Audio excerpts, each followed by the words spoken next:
కాళీమాతను ఎక్కువగా 2 రాష్ట్రాల్లో ఎంతో వైభవంగా పూజిస్తూ ఉంటారు. ప్రసిద్ధంగా 4 చేతుల రూపం, 10 చేతుల మహాకాళి రూపం.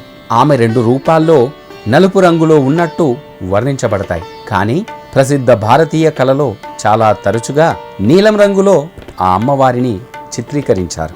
ఆమె కళ్ళు మత్తుతో ఎరుపు రంగులో ఉన్నాయని, పూర్తి కోపంతో ఆమె జుట్టు చిందరవందరగా చూపించబడుతోంది.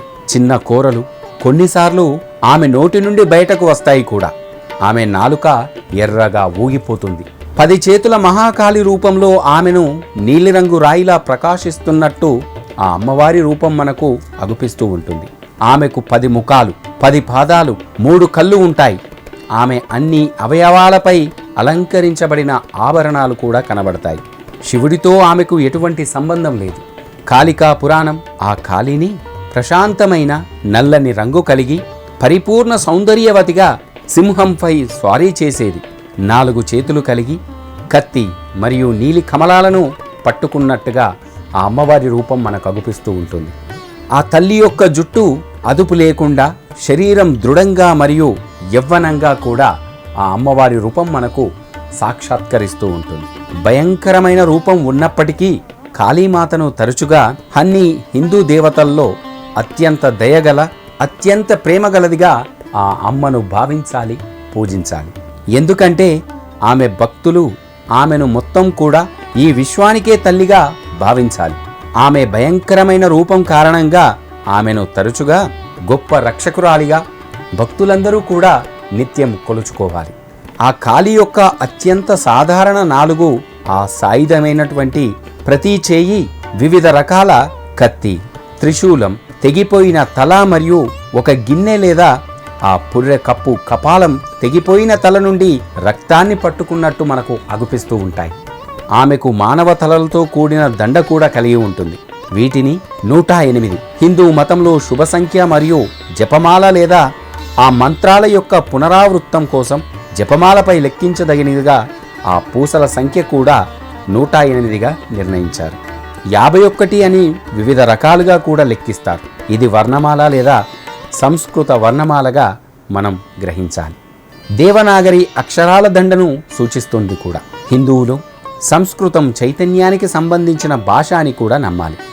ఈ అక్షరాల్లో ప్రతి ఒక్కటి ఆ శక్తి రూపాన్ని లేదా ఆ కాళికాదేవి రూపాన్ని కూడా సూచిస్తుంది. అందువల్ల ఆ దేవిని సాధారణంగా భాషకు మరియు అన్ని మంత్రాలకు తల్లిగా భక్తులందరూ భావించాలి. ఆ దేవతను తరచుగా మాయా కవచానికి అతీతంగా ఉండడం కూడా సూచిస్తుంది. ఎందుకంటే ఆమె స్వచ్ఛమైన నిర్గుణ జీవి, స్పృహ, ఆనందం మరియు ప్రకృతి చాలా అతీతమైనది. ఆమె అత్యున్నత అవక్త స్థితిలో ఆ బ్రాహ్మిణి అయినంత చీకటిగా చూపబడింది. ఆ దేవతకు శాశ్వత లక్షణాలు లేవు. విశ్వం ముగిసినప్పుడు ఆమె ఉనికిలో ఉంటుంది. అందువల్ల రంగు, కాంతి, మంచి చెడు అనే భావనలు ఆమెకు వర్తించవని భక్తులందరూ నమ్మాలి. ఆమె స్వచ్ఛమైన అవ్యక్త శక్తి. అది ఆది పరాశక్తియే ఆ తల్లి. ఆ కాళీమాత తన భర్త పైన నిలబడడం యొక్క తాంత్రిక వివరణ ఇలా కూడా ఉంటుంది.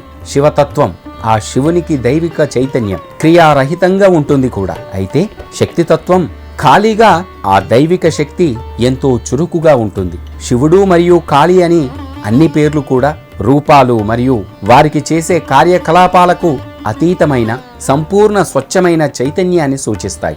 మరొక వైపు ఆ కాళీ అన్ని పేర్లు కూడా రూపాలు మరియు కార్యకలాపాలకు బాధ్యత వహించే సంభావ్య మరియు వ్యక్తీకరించబడిన శక్తిని కూడా ఆ తల్లి యొక్క రూపం సూచిస్తుంది. కాళికాదేవి ఎడమ పాదంతో అడుగుపెట్టి కుడి చేతిలో కత్తి పట్టుకుంటే ఆమె తల్లి యొక్క భయంకరమైన రూపం. దహన భూమి యొక్క శ్మశాన కాళి.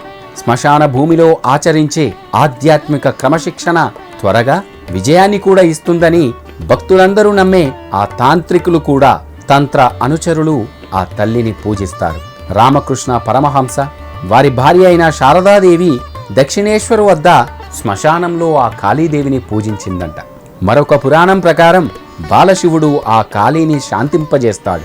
ఈ కథలో కాళీ యుద్ధభూమిలో తన శత్రువులను ఓడించి ఆ చంపబడిన వారి రక్తం తాగి అదుపు తప్పి నృత్యం చేయడం ప్రారంభించిందంట ఆ తల్లి.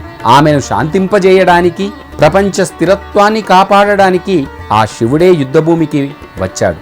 బిగ్గరగా ఏడుస్తూ కనిపించిన ఆ బిడ్డ బాధను చూసిన కాళీ నిస్సహాయ శిశువును చూసుకోవడానికి ఆ నృత్యం చేయడం మానేసిందని, ఆమె అతన్ని ఎత్తుకొని అతని తలను ముద్దు పెట్టుకొని ఆ శివుడికి పాలివ్వడానికి ముందుకు వచ్చిందంట. భయంకరమైన కాళీ రూపాన్ని శాంతింపజేయడానికి శివుడే శిశువుగా ఆమె ముందు ప్రత్యక్షమయ్యాడు. కొన్నిసార్లు కాళికాదేవి యొక్క గొప్ప రూపంగా పరిగణించబడుతుంది. ఇది బ్రహ్మం యొక్క అంతిమ వాస్తవికతతో గుర్తింపబడుతుంది కూడా. దీనిని కాళీదేవత గౌరవార్థకంగా కూడా ఉపయోగించుకోవాలి. మహా అనే ఉపసర్గతో ఆమె గొప్పతనాన్ని సూచిస్తుంది. సంస్కృతంలో మహాకాళి అనేది శబ్దవృత్యుక్తపరంగా మహాకాల లేదా గొప్ప సమయం కూడా, మరణమని కూడా అర్థం చేసుకోవాలి. స్త్రీలింగ రూపాంతరం హిందూ మతంలో శివుని యొక్క సారాంశం కూడా.